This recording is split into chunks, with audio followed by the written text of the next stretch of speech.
Govindascha Ganaisaha Jayanti Patakas Ch.Ch Sarvesham Karunartuna Gurubhishta Sabudakam Guru Ganashisha Sambhushitam Ch.Ch Samasta Vedanipunam Shirupa Pantanugam Govinda Vidamujvalam Bharatanam Bhaktyamritam Sundaram Vande Vishwa Guruncha Divya Bhagavat Premno Hi Bhujapradam.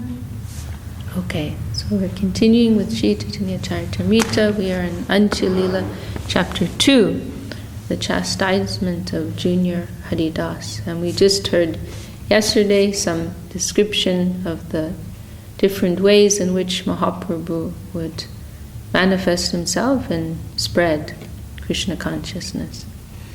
And now we're coming to hear the main incidents in this chapter with Choto Haridas.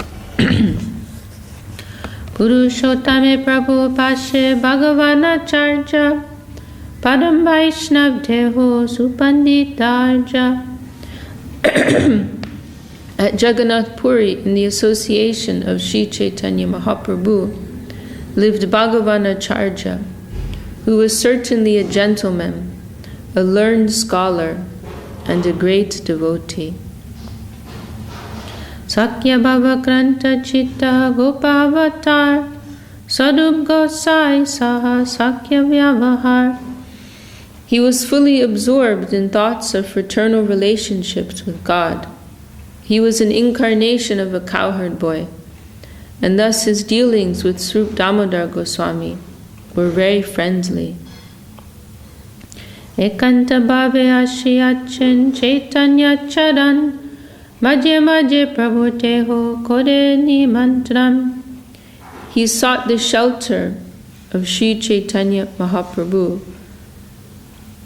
He sought the shelter of Sri Chaitanya Mahaprabhu's lotus feet with full surrender. Sometimes he would invite the Lord to dine at his home.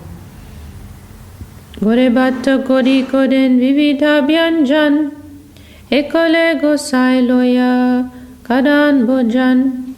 Bhagavanacharya prepared varieties of rice and vegetables at home and brought the Lord there alone to eat. Tarpita Vishai Bodo Satananta Kana Vishai Vimukha Charja Vairagya Pradana. Bhagavanacharya's father, whose name was Shatananda Khan, was an expert statesman. Whereas Bhagavanacharya was not at all interested in the management of the state. Indeed, he was almost in the renounced order of life. Gopal Bhattacharya Nam Tar Choto Bhai Kashite Vedanta Puri Gelatar Tai. Bhagavanacharya's brother, whose name was Gopal Bhattacharya, had studied Vedanta philosophy at Benares and had then returned to Bhagavanacharya's home. Acharya Tahare Prabhu Pade Milaila Antarjami Prabhu Chitte Sukha Na Paila. Bhagavanacharya took his brother to meet Sri Chaitanya Mahaprabhu. But the Lord, knowing that Gopal Bhattacharya was a Mayavadi philosopher, could not get much happiness from meeting him. Acharya Sambandhe Bhaje Kore Pritya Bas Krishna Bhakti Vina Prabhu Nahoy Ulas. Sri Chaitanya Mahaprabhu derives no pleasure from meeting one who is not a pure devotee of Krishna. Thus, because Gopal Bhattacharya was a Mayavadi scholar, the Lord felt no jubilation in meeting him. Nevertheless, because Gopal Bhattacharya was related to Bhagavanacharya, Sri Chaitanya Mahaprabhu feigned pleasure in seeing him. And this is something that we see repeatedly mentioned in Chaitanya Charitamrita, that although the Lord may not be inclined to give so much attention to someone, if they have a relationship with a Vaishnava, then he cannot but give his mercy to them. Sarvabhauma's son-in-law, Amog, is very offensive, and but Mahaprabhu says, he could do anything, but because he's related to you, Sarvabhauma, then he has my natural love and affection. And then many times when what is his name? One Vaishnava in Bengal, he composes this what is his name? I cannot remember, but he composes some particular text. Maybe it was the poetic rendering, Bengali poetic rendering of Bhagavatam, maybe. But anyhow, one particular line there, Nanda Nandan Krishna more prananath. He says, this Nanda Nandan Krishna of Vrindavan, he is my life and soul. This particular Krishna of Vrindavan, the son of Nandamars, this Aprakrita Leela Krishna, is my heart and soul. So this line, it charms Mahaprabhu so much, and it's exactly articulating, his worshipable deity of Sri Krishna. And so Mahaprabhu is so pleased about that. He says, I'm so happy with this that anyone who's connected with you in some way, I love them. They are dear to me. He says, even a dog in your village is dear to me because he has some connection with you. So this is an important devotional principle, that to have connection with the Vaishnava. If we can have that, then our position is secure. However we may be, like Srila Sridhar Maharaj's godbrothers used to tell Srila Gurudev that you are tied to a very big tree. Meaning in the flood time, in Navadvip, or wherever it would take place in India, but we know from Navadvip, if there was some big flood during the monsoon, then it would wash away, smaller plants that weren't so deeply rooted in the soil. But the bigger, the stronger, deeply rooted trees, they would not be affected. So they were telling Gurudev, you're tied to Guru Maharaj, and whatever your position is, you are secure because you are tied to such a big and deeply rooted tree. But the point here, that's not maybe such a good example. The point here is that one can get the grace of the Lord through connection with the Vaishnava. So Raghunath Das Goswami's beautiful prayer, Nirupadi Kurunena Shishachi Nandanena, to Govardhan, that I'm nothing, I'm nobody, I'm the lowest of the low, but because I have connection with your beloved, Sri Chaitanya Mahaprabhu, then you must give your grace to me, you must accept me, you must give me your shelter.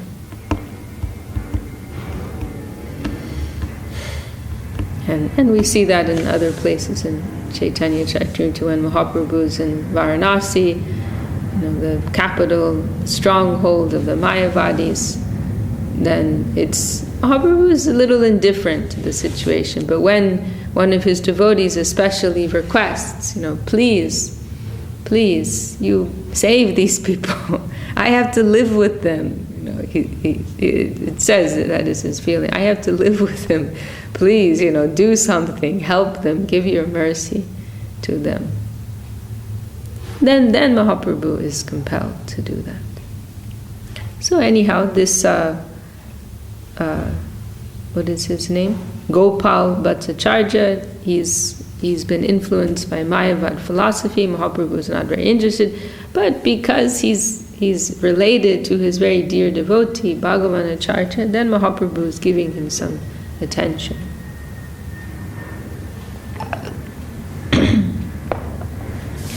Sadhubga Sayade Acharya Kohe Adodine Vedanta Podiya Gopalas Aisache Kane. Bhagavan Acharya said to Swarup Damodar, Gopal, my younger brother, has returned to my home, having concluded his study of Vedanta philosophy. Sobe meli aisa shuni bashai har stane, prema kroda kodi swadu bolai vachane. Bhagavanacharya requested Sriyukta Damodar Goswami to hear from Gopal the commentary upon Vedanta. Sriyukta Damodar, however, somewhat angry because of love, spoke as follows.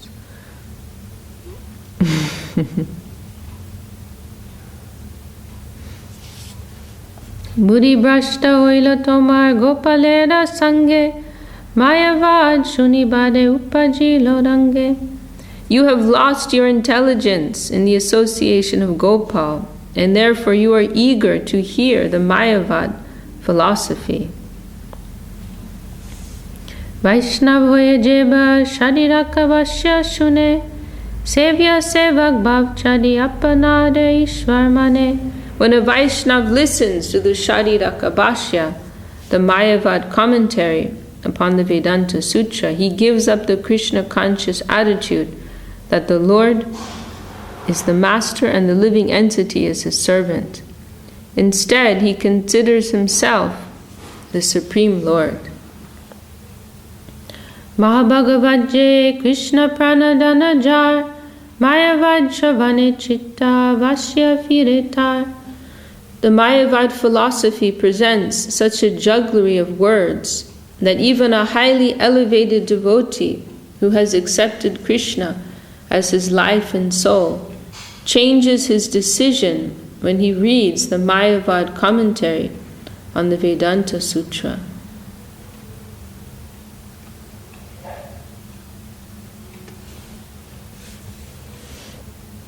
Acharya gohe ama sabar Krishna nishta chitte, ama sabar man basha nade firaite. In spite of Sriyukta Damodar's protest, Bhagavanacharya continued, we are all fixed at the lotus feet of Krishna with our hearts and souls. Therefore, the Shariraka Bhashya cannot change our minds. Sarup kohe tatapi mayavad shavane, Chit Brahma Maya Mitya He Macha Sune. Sriyukta Damodar replied, nevertheless, when we hear the Mayavad philosophy, we hear that Brahman is knowledge and that the universe of Maya is false, but we gain no spiritual understanding. Jiva Gyan Kalpirishware Sakaliya Gyan, Jahar Shavane Bhaktir Fate Mohan Pram. The Mayavadi philosopher tries to establish that the living entity is only imaginary and that the Supreme Personality of Godhead is under the influence of Maya. Hearing this kind of commentary breaks the heart and life of a devotee. Lajaboy Paya Charja Mona Hoila, Adodin Gopale de Deshe Pataila. Thus Bhagavanacharya, greatly ashamed and fearful, remained silent. The next day he asked Gopal Bhattacharya to return to his own district. Ekadina Charja Prabhure Koilani Mantran, Kore Bhata Kori Kore Vivida Byanjan. One day Bhagavanacharya invited Sri Chaitanya Mahaprabhu to dine at his home. Thus he was preparing rice and various types of vegetables. And we can add, no doubt, this is simply due to some simple-heartedness of Bhagavanacharya that he suggested such a thing in the first place. But now Sriyukta Damodar has so strongly rebuked him, he's realizing this was not a good idea. He's really, ashamed of himself. And then he tells his brother to go to his home. So one day Bhagavan invited Mahaprabhu to dine at his home, and he was preparing rice and various types of vegetables. Choto Haridasnam Prabhur Kirtaniya, Tahare Kohena Charja Dakiya Haniya.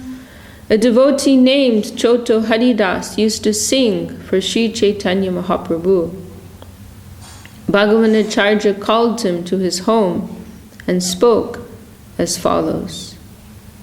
Orname Shiki Mahitir Bhaginista Nergia Shukla Chola Hikman Anaha Magia. Please go to the sister of Shiki Mahiti. In my name, ask her for a man of white rice and bring it here.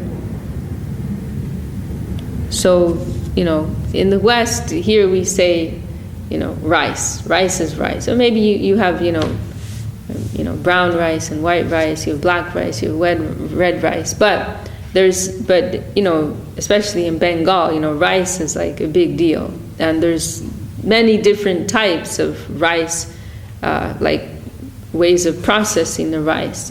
Like we know of mori, the puffed rice. Then we know of the chira, this like flattened, pre-cooked rice. But then there's also different ways of preparing the rice before it is, used in daily cooking. So this is some particular type of rice, which is mentioned here, called Shukla Chola, white rice. The purport says, in India, Shukla Chola, white rice, is also called Atapa Chola, or rice that has not been boiled before being threshed. So that indicates that normally it is, the husking, it's boiled before it becomes husked, right? I would suppose, because it makes it easier. But this is like a higher class type of rice that has not been cooked before. Another kind of rice called Siddha Chola, brown rice, is boiled before being threshed. Generally, first-class fine white rice is required for offerings to the deity. Thus, Bhagavan Acharya asked Ch.Ch. Haridas, the singer in the assembly of Mahaprabhu, to get some of this rice from the sister of Shiki Mahiti. And there's other names too, like there's Bhat. I can't remember all of them, but there's, it's like the rice culture. It's like a whole culture, the rice thing. Different stages of the rice, different names. Mahitir Bhagini se Namadavi Devi Vriddha Tapasviniyar Parama Vaishnavi. Shiki Mahiti's sister was named Madhavi Devi. She was an elderly lady who always performed austerities. She was very advanced in devotion.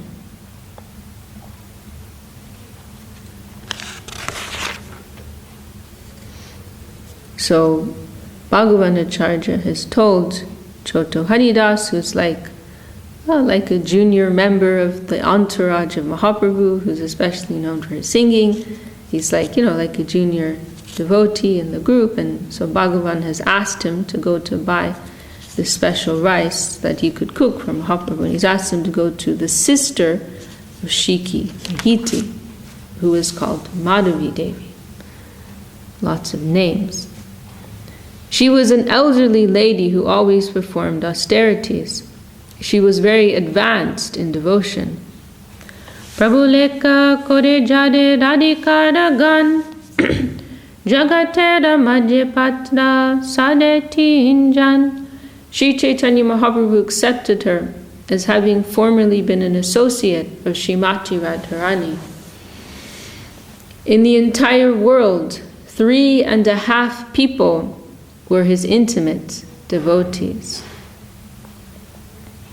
So she is in Braja Leela, she's an eternal associate of Srimati Radharani. And now she's appeared in Gaura Leela as Madhavi Devi. And now this very strong statement that in the whole world there were only 3.5 devotees who were his intimate devotees. Swarup Gosaya Rai Ramananda Shiki Mahiti Tintar Bhagini Arda Janna.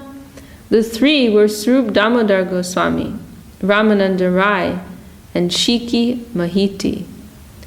And the half a person was Shiki Mahiti's sister. So who are these 3 special devotees? 3.5.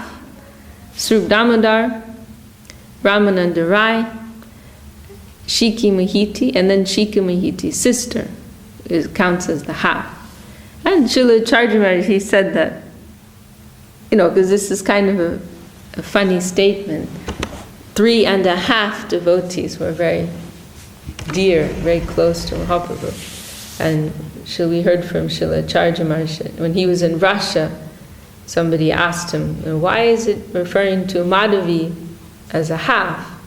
She's the only lady there, and like some, discrimination against her. And so what is the purpose of this? And Srila Charjamar, he hadn't heard any answer to that. And he thought, and he said, well, I would think it is because, it was because of the culture of the time that persons like Madhavi Devi, although internally they had a relationship with Mahaprabhu, and they would be serving Mahaprabhu in the background. They didn't have they wouldn't directly interact with Mahaprabhu. I mean, you hear Mahaprabhu is so strict as a sannyasi, he doesn't even like to hear the name of a woman. So he wouldn't have, like a relationship in an interactive sense, in the sense of having like personal exchanges, but it was in the background. So for that reason, this half, she's described like that, because it wasn't apparent, but it was like in the background and within. So Srila Charjamar gave that answer, and then he said when he went back to India, he asked Srila Gurudev, and Srila Gurudev said yes, that was the correct answer. But then, you also have to ask, hang on a minute, how can Kaviraj Goswami make this kind of a statement? That, in the whole world, only 3.5, these 3.5, they're the intimate devotees of Mahaprabhu. Like so many have been left aside here. Gadadhar Pandit has been left aside. Mother Ch.Ch, Devi Advaitacharya, Nityananda Prabhu, Rup, Sanatan, and so on and so forth. So many devotees who are very known as being very dear to Mahaprabhu. And here it's mentioning Swarup Damodar, okay. Ramananda Rai, okay. We know they are actually the two most intimate. But then Shiki Mahiti, we hardly hear anything about him. And then his sister, Madhavi Devi, she's hardly mentioned. And Srila Sridhar, he was asked about this. And he said it is like some propaganda for the devotees in Puri. So of course Swarup Damodar is not from Puri, but Ramananda Rai and Shika Mahiti's, these others, Ramananda Rai, Shika Mahiti, and Shika Mahiti's sister, Madhavi Devi, they are all from Puri. So it is like giving some encouragement to the devotees in Puri. And I'm thinking of, sometimes we see this. Like also Lord Shiva, he is famously described as being the best of all Vaishnavas. Vaishnavanam yatha Shambhu in Srimad Bhagavatam. So, people like to quote this. He is the best of all Vaishnavas. But if you go to examine this, then it kind of falls apart, because there's so many other, what about the Braja Gopis, and so many, how is it possible that Lord Shiva has particularly been mentioned here? Then you understand it's within a particular context. And Srila Sridhar, he also mentioned about that line, that it was a type of propaganda for those who are very attracted to Lord Shiva, to the worship of Lord Shiva, to those who are inclined to seeing him as supreme, because there's historically there's been this war, the followers of Shiva versus the followers of Vishnu or Krishna. So for those who who have great attraction for Shiva and want to have a tendency to worship him as supreme, this is like giving them like an in. It's like softening it for them, making it easier for them. Actually Lord Shiva is a Vaishnava, he's a devotee of Vishnu, but he's the number one Vaishnava, then that's like a little easier to swallow. But isn't it Vishnu and Shiva are the same, it's the same personality, but it's just Vishnu, he never touches material manifestation, but Shiva is in it, but not affected by it? Yes, but the argument is not around that, I mean, they don't want these persons, I'm saying the persons who are fanatic about Shiva, they won't see him as having, connection like that with Lord Vishnu. They will see him as the independent supreme deity. So, yes, what you said, that sounds correct to me. Lord Shiva is described as like a particular kind of Vishnu avatar, actually. So, we can adjust that. But there are others who cannot. There's been wars because of this. In the time of Ramanuja, we hear about one king who was, very fanatic and, killing people, if they could not accept that Shiva was the supreme deity, that he's superior to Vishnu.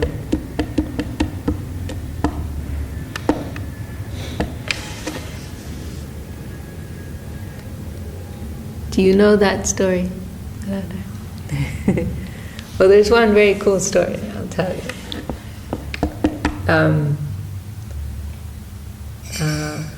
So have you heard of Ramanuja Charja?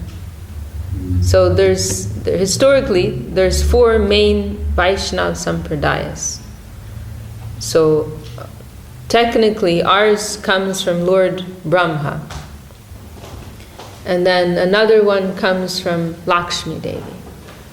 And then another one comes from Shiva. And then another one comes from the four Kumaras. You know about the four Kumaras, right? Mm-hmm. Okay. So Ramanuja, he is like the most famous acharya in the line of Lakshmi Devi, the Sri Sampradaya. And he was present, I can't say how long ago it was, a few thousand years ago. Maybe like around 1000 AD. But I don't know how long ago that is. Somebody can do the math. So anyhow, in the time that he was, there was one time that he was living in South India, and he was living in a particular area that was ruled by a king who was very fanatic about the worship of Lord Shiva. And he went so far as to make a pronouncement that anyone who didn't accept that Lord Shiva was the highest would be killed. He was that extreme. So at this time, Ramanuja, he'd already become a great acharya, and he was famous. And so this king, he sent this proclamation out, and everybody signed it. He sent it out to so many great scholars, great pundits, and everybody signed it because they were afraid. They didn't want to die. But then one of his advisors, so then the king was very happy. And he said, yes, now it is universally acknowledged within my kingdom that Shiva is supreme. And then one of his advisors said, well, there is this, the people who've signed this, they're not such a big deal. They're not real Vaishnavas, actually. If you really want your pronouncement to be, to be held supreme, then you have to get it signed by this Ramanuja. He's a real Vaishnava. If you can convince him, then you've really been successful. So meanwhile, Ramanuja and his group, they've heard about this proclamation, and they know that it's only a matter of time before the king goes after Ramanuja. And so the devotees of Ramanuja, they know that his presence in the world is very important. And so they decide they have to protect him. So they tell him, look, you have to get out of here. Leave the kingdom. And we'll send somebody instead of you. And so Ramanuja, it was his cousin, Koresh, I think it was his cousin. He looked he was like a disciple of Ramanuja, and he also looked like him because they were cousins. So Ramanuja wasn't very happy about this, but they convinced him, in order to keep you in this world, one of us has to make a sacrifice. So they convince him, and he agrees, and he exchanges cloth, because Ramanuja was a sannyasi. So he gave his sannyas cloth to Koresh, and Koresh so Koresh put on the sannyas cloth, Ramanuja put on the white cloth, and Ramanuja left. And then these messengers came. Where is Ramanuja? He's being called by the king. And so they brought him to the king. And then the king, so there's this big assembly, royal assembly, and the king asks him, so who do you think is superior? Shiva or Vishnu?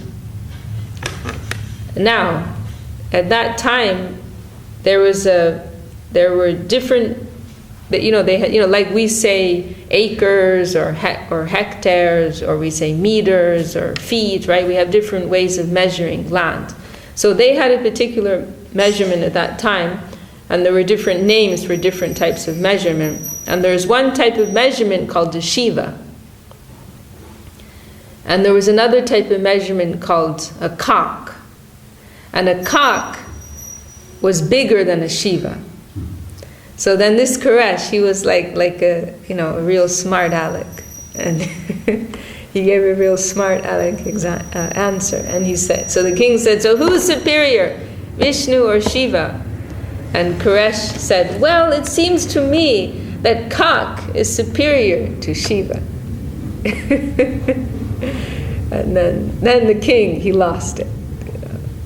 And he said, this guy. and he said, well, I'm not going to kill him, because normally he would have killed him. But there was another incident when Ramanuja was younger. He was just a boy, maybe around 12 or something, when the king, that same king, his daughter was possessed by a ghost. And Ramanuja's school teacher, he was also the court scholar, like the guru of the king and his family. And so this princess, she was possessed by a ghost. And there's so many awesome stories, in the life of Ramanuja. But the king's daughter, the princess, she was possessed by a ghost. And the king tried so many things, and his this scholar, he tried so many things, and nothing was working. And then finally one day the ghost spoke through the mouth of the princess and said, this guy, I can never remember his name, but this scholar who was also the teacher of Ramanuja, he's like a nobody. And he said, in his last life, he was a mongoose. And he happened to eat the prasadam of a Vaishnav. And so then he became a Brahmin in this life, but he's not really anyone important. And he said, but he has one student in his class called Ramanuja. He's a real Vaishnav. If you can give me some of his foot dust, then I'll be liberated. Then I will leave.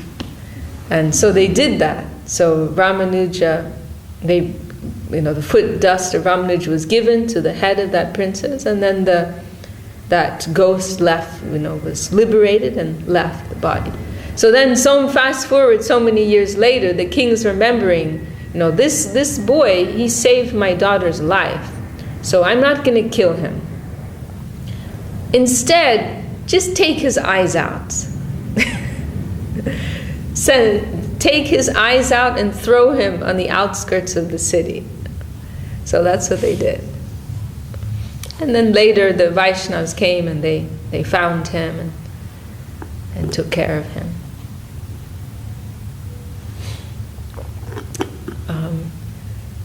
So we got onto that because we were talking about fanatical Shivats.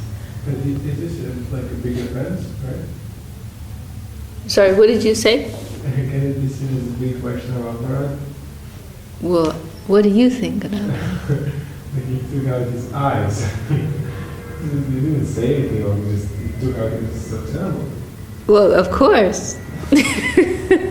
That goes without saying. But actually later on, he learns the error of his ways. And he got some, intelligence, and he repented, as I recall, because there was he was like really mad, and there was one night where I think he was like traveling around the kingdom on this mission to establish Lord Shiva. And then one night he was like out roaming around his camp like a spy, and somebody stabbed him in the neck. And then it didn't kill him, but he developed a very serious bacterial infection in his neck. And he became known as Krimi Kanta. Krimi means like insect or like, bacteria, and Kanta means neck. So he became known by that name, like who has this like horrible infection in his neck. And then after that, that like attack kind of sobered him, and then he changed his mentality.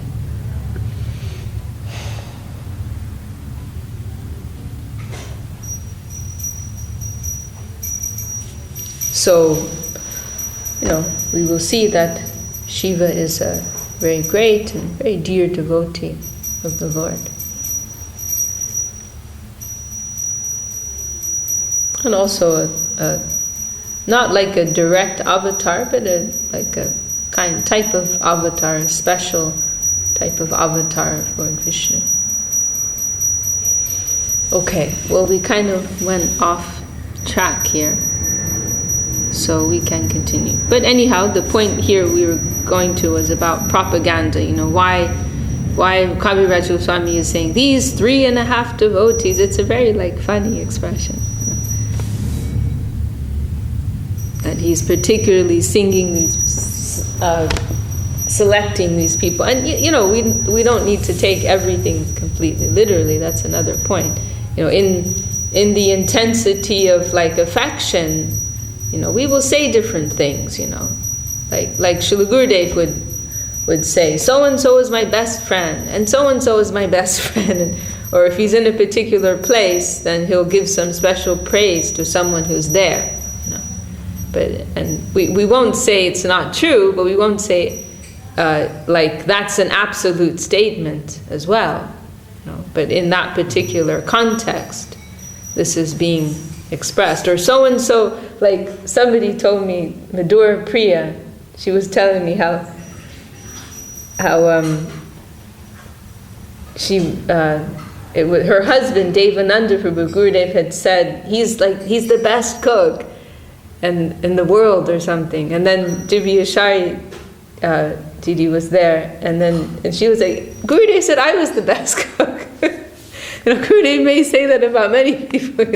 You're the best cook in the world. You're the best cook in the world. You're the best cook in the world. Then you understand that statement should necessarily be taken in an absolute way. But some expression of affection is there, and no doubt they're very good cooks as well.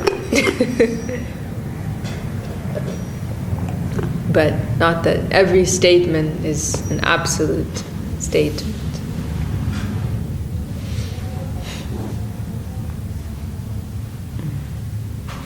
Okay.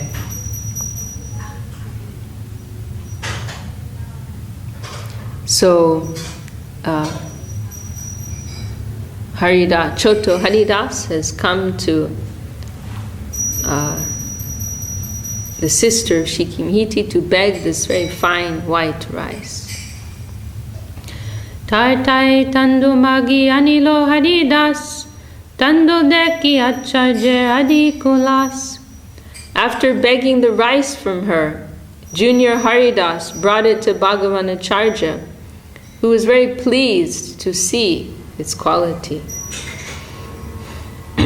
Snehe randilo prabhur priya jai vyanjan, dula prasada adal chaki lembu shalavam. In great affection, Bhagavanacharya cooked varieties of vegetables and other preparations dear to Sri Chaitanya Mahaprabhu. He also obtained remnants of food from Lord Jagannath and digestive aids such as ground ginger and also lime with salt. Bhajane asya Prabhu bhojane basila, shalyana deki Prabhu acharya puchila. At noon, when Sri Chaitanya Mahaprabhu came to eat the offerings of Bhagavanacharya, he first appreciated the fine rice and therefore questioned him. Uttamana itta tando kahate paila, acharya kohe madhavi pasha magiya anila. Where did you get such fine rice? The Lord asked. Bhagavanacharya replied, I got it by begging from Madhavi Devi. Prabhu kohe konjai magiya nilo, choto haridasar naam acharya kohilo. When Sri Chaitanya Mahaprabhu asked who had begged the rice and brought it back, Bhagavanacharya mentioned the name of Junior Haridas. Or let's just call him Choto Haridas. Sounds much better in the Bengali. Anaprashamsiya Prabhu Bhojan Korila, Nijagrihe Asi Govindere Agya Dila. Praising the quality of the rice, Sri Chaitanya Mahaprabhu partook of the prasadam.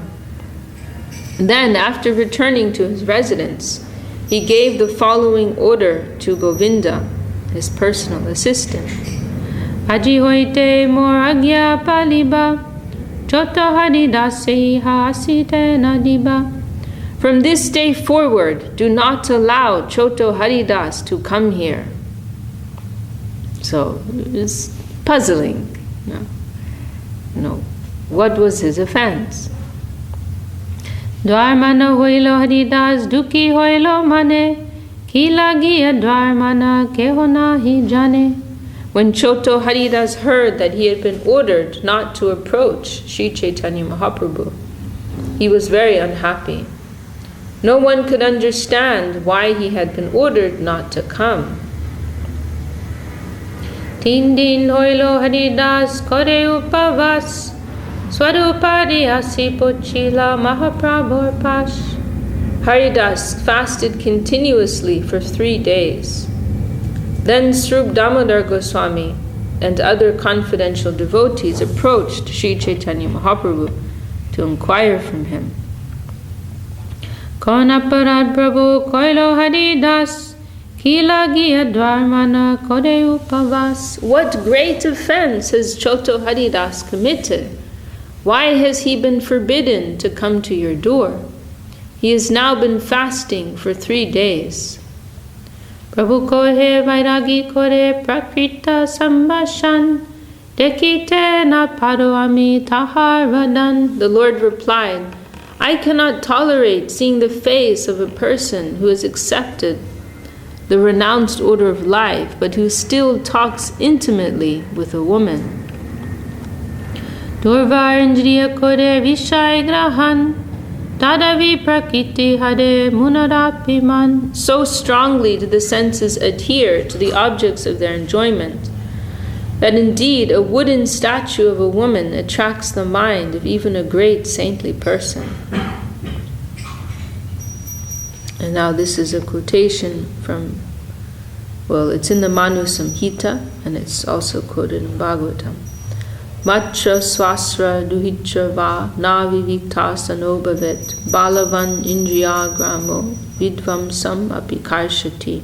One should not sit closely with one's mother, sister, or daughter, for the senses are so strong that they may attract even a person advanced in knowledge. Kujajiva sabmarkata vairagya kodiya indriya charaya bule prakrite sambhashya. There are many persons with little in their possession who accept the renounced order of life like monkeys. They go here and there engaging in sense gratification and speaking intimately with women. Etakohi Mahaprabhu abhyantare gela posayira veshteki sobemo na hoila. After saying this, Sri Chaitanya Mahaprabhu entered his room. Seeing him in such an angry mood, all the devotees fell silent. And this chapter is always like, how do we understand this, And so many different things which can be mentioned. And one point which Srila Gurudev mentioned is he said that he was like puzzled by this, like why Mahaprabhu was so angry. And he said he thought about it a lot, and he came to the conclusion that this was not the first time that Ch.Ch. Haridas had gone to see Madhavi Devi, that he had been a few times before, because he was like purposely going to see her, and Mahaprabhu had actually already told him to stop, not to go to see her anymore. But then when he was requested, so Mahaprabhu had told him not to go there anymore, because then that also makes sense, like why particularly Bhagavan Acharya asks him, perhaps because he had some he had some custom. He'd gone a few times before to on the pretext of asking her for rice. So then for that reason Bhagavan Acharya asks him. So Gurudev said that he came to this conclusion that he had been a few times before, but then Mahaprabhu told him, don't go anymore. But then because Bhagavan Acharya didn't know that Mahaprabhu had forbidden him, so then Bhagavan Acharya asked him to go. Then the correct response would be, I'm sorry, I cannot go. Mahaprabhu has told me not to go. But instead, Ch.Ch. Haridas took it as an excuse to go. Like, he's asking me, then I'll go, Like sometimes, we may do that or we may see that, right? And you understand this lack of sincerity. You've been, or like you tell children, like, I told you not to take the cookie out of the cookie jar. But grandma told me I could have a cookie. Like, well, that I told you already you shouldn't have another cookie, You take some excuse. So that's one point. Then another point is that on a deeper level, this is Leela. And the conclusion is very extreme, He goes and he ends up committing suicide, Ch.Ch. Haridas.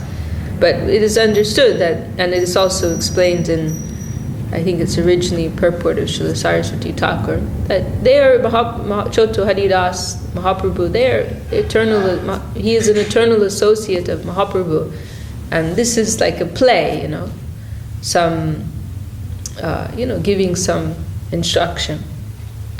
And so then, what is the teaching here? That hypocrisy is not acceptable. If somebody accepts the renounced order of life, then, and unfortunately it's something that we've seen, persons who are wearing the cloth. I'm thinking particularly in our experience in India, it's like socially we see sometimes it's just accepted. Someone is a brahmachari sannyasi and they have some relationship going on in the background. So this is not acceptable. And it was for this reason, this is one of the reasons why Srila Saraswati Thakur established the sannyas dress, the saffron dress. Because there were so many persons who were living as so-called Babajis, having renounced the world, but actually engaging in so much, sense gratification. So that is not not acceptable. One must have some integrity. Then, what Mahaprabhu is saying here is quite extreme, and part of this is a cultural thing, because in India, traditionally, the segregation between men and women, of course nowadays everything's changing, but traditionally, segregation between men and women was much stricter. And so therefore, if men and women were to mix, it was like more of a big deal, because they, like what I'm saying is, like, in our Western society, we've been desensitized to a certain degree, depending on the background we've all had, we've been desensitized to some degree or another. Persons are more accustomed to, from a young age, mixing. So, but in India it's not like that, like when Gurudev, in Navadvip we had the ladies' ashram, men's ashram, then there's family ashram. But like, for example, in Calcutta, we didn't have that. And of course, internally we tried to have some divisions, but like that main guest house, the Sevak, what became the main guest house, the Sevak Bhavan, the Gurudev, Madhusudan Maharaj told me, Gurudev actually expressed some concern, what will the neighbors say when they see everybody going into the same building, like this is supposed to be some kind of an ashram, but they see the men and the women are all entering the same building. What are they going to think? What's going on? Because that, that culture is more strong there. And we saw that Gurudev was more strict with his Indian sannyasis and brahmacharis. He didn't, because for them to mix with a woman, that was like more of a big deal, And there was one incident, one of his Indian sannyasis was walking down the road, just walking like from, the main temples here and the Sevak Bhavan, I don't know, 100 meters or something, I don't know. And Gurudev, he happened to go by in his car, and one of his Indian sannyasis, who's known for his strictness, I can say, he wasn't one of, loose in his character, was walking down the road with one of Gurudev's Western lady disciples, who's also known for her, proper behavior. And later, Gurudev chastised that sannyasi, saying, this is not correct, that, in public you will walk together like alone, like that, So part of this is a cultural thing, but then also even if we may not strictly follow this, we will take heed of the teaching that is here. We don't want to think that we are beyond anything, And this statement is very strong. One should not sit closely with one's mother, sister, or daughter. Then we will not think that, the senses are so strong, and we should not, because we see sometimes persons going, too over the top or too loose or thinking they're beyond something when we're not, There is some, we should try to observe some protocol, some caution in our exchanges. And we hear, Srila Sridhar Maharaj he became, again, as the culture kind of changed, but in earlier years, Srila Sridhar Maharaj was very strict, Gurudev told that story when Srila Sridhar Maharaj's sister, Rama Devi, she used to offer some personal service, but at an arm's length, and on one occasion she was handing him something, some prasad, and her finger accidentally touched his. And then she immediately fell on the ground and offered her obeisance, "Oh, please forgive me," And, that extreme, that was his own sister. And Srila Sridhar Maharaj accepted that. But then later, Srila Sridhar Maharaj became a little more relaxed, So, we will, these are things that we will bear in mind and observe some caution. And it's also showing this in the whole context of Mahaprabhu's preaching at that time in India. This is also significant because Mahaprabhu, he came to give Krishna. And what was Krishna's, what is Krishna's, nature? Krishna is known, as a womanizer. Krishna has billions of girlfriends. And so this is something that many see as being, something low or ordinary, very human. But we understand it to be on a fully spiritual platform, of course. But this is one reason why Mahaprabhu was so strict in his conduct, because he was coming to give Krishna. And so Mahaprabhu, he established the dignity of Krishna Leela, that it cannot be compared to the happenings of this world. And so Srila Bhaktivinoda Thakur, we hear, when he first was coming to hear of Mahaprabhu, reading the teachings, the life of Mahaprabhu, he was puzzled on this point, that, Mahaprabhu, Lord Chaitanya, he was known as being this great scholar, and then he became, in his early life, he was this great scholar, Nimai Pandit, and then later on he became this renowned sannyasi who was so strict in his behavior, who was so austere. Even his devotees are trying to give him something comfortable to sleep on, and he's rejecting it. He's sleeping on the floor on some like a leaf mattress. He was so extreme, time and time again. We see that. And so extreme about, having any type of relationship with a woman. So then how? So Bhaktivinoda Thakur was puzzled on this point.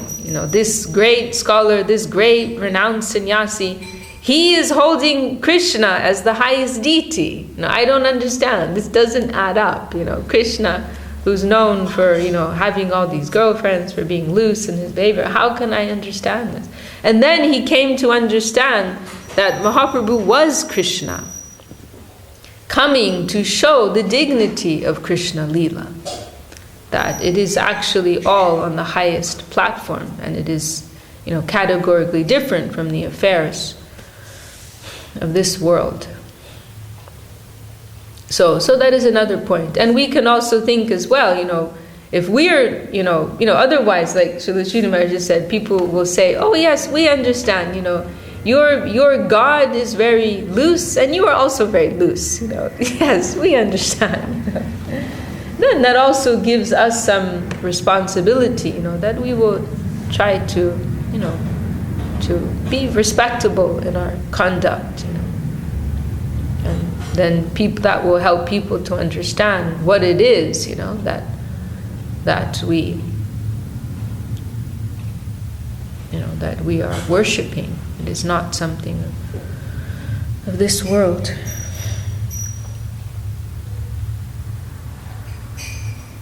Okay, well, any comments or questions from anybody?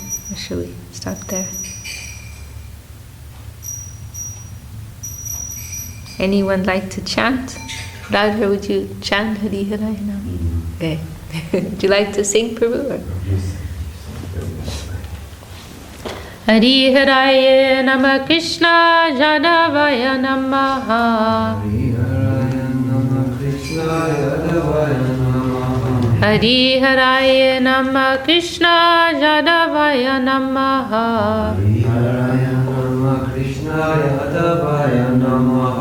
Jadavaya Madhavaya Keshavaya Namaha. Jadavaya Madhavaya Keshavaya Namaha.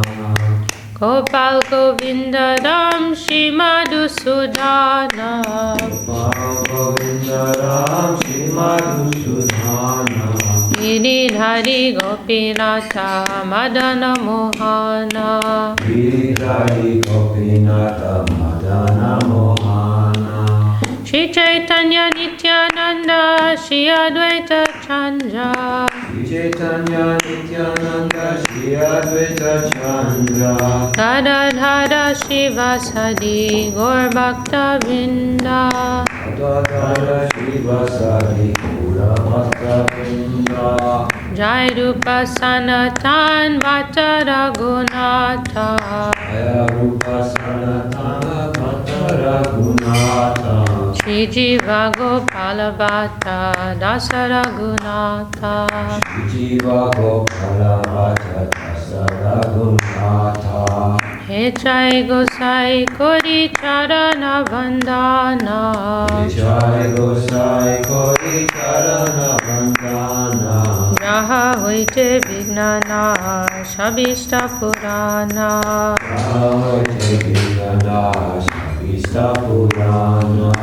He Jai Gosai Jai Muita Dasa Jai Gosai Jara Murita Dasa Kansa Bada Pada Denu Mura Panchagrasa Sabara Padarenu Panchagrasa Tadera Charana Sebi Bhakta Sanebasa Tadera Charana Sevi Bhakta Sanebasa Janame Mohe Abhilasha Janame Moda He Abhilasa He Jai Gosai Jabe Braja Kolobasa Jai Gosai Jabe Braja Kolabasa Radha Krishna Nitya Leela Kodila Prakasha Radha Krishna Nitya Leela Kodila Prakasha Anande Bolo Hari Bhaja Vrindavana Anande Bolo Hari Bhaja Vrindavana Shri Guru Vaishnava Pade Majai Amana Shri Guru Vaishnava Pade Majai Amana Shri Guru Vaishnava Pad Padma Kori Asha Shri Guru Vaishnava Pad Padma Kori Asha Shri Guru Vaishnava Pad Padma Kori Asha Shri Guru Vaishnava Pada Padma Kori Asha Harinam Sankirtan Kohe Narottama Dasa Harinam Sankirtan Kohe Narottama Dasa Hare Krishna Krishna Krishna Hare Hare Hare Krishna Krishna Krishna Hare Hare Hare Krishna Krishna Krishna Hare Hare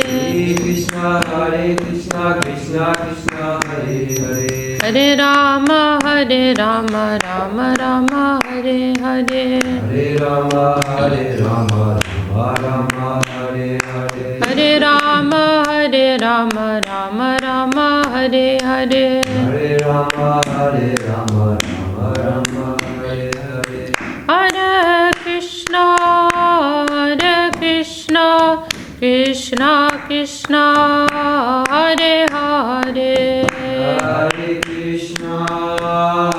Krishna Krishna Krishna Hare Hare Hare Rama Rama Rama Hare Hare Hare Rama Rama Rama Hare Hare